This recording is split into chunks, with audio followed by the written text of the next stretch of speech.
In today's video, I'm going to teach you how to connect Facebook login with Firebase authentication. We'll start on the Meta for Developers site, where you'll create a new Facebook app.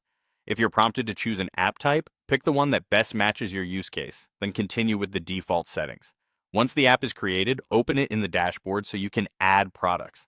Look for the Facebook login product and add it to your app. Inside Facebook login, you'll see configuration options. For now, we're focusing on enabling the standard web flow and making sure the app is ready to accept sign-ins from your site or app. Next, you'll need your credentials.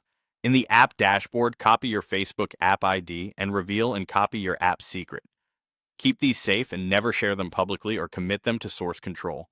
You'll paste both into Firebase shortly. Before leaving Meta, configure the OAuth redirect URI that Firebase will use to complete the sign-in flow. Go to Product Settings, then Facebook Login, then Settings. In the Valid OAuth Redirect URIs box, add the Firebase provided URL.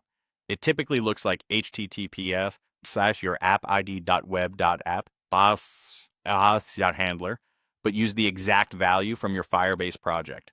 If you don't have it handy yet, that's okay. You can come back and paste it after we open Firebase. Be sure to save your changes. Now switch to the Firebase console. If you haven't already added Firebase to your project, do that first by creating or selecting your Firebase project and connecting it to your app. Then go to Authentication, open the Sign-in Method tab, and enable the Facebook provider. When prompted, paste the Facebook app ID and app secret you copied from Meta. You'll also see the exact OAuth redirect URI that Firebase expects.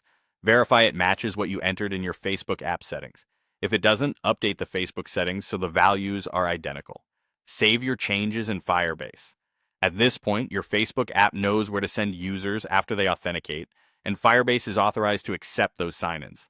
If you're working locally or across multiple environments, double-check that the correct redirect URL is registered for each environment and that your Firebase project settings are consistent. Finally, remember to keep your app secret stored securely, ideally using environment variables or your platform's secret manager, and avoid exposing it in client-side code. That's it. Your Facebook login is now set up with Firebase authentication and ready to integrate in your app.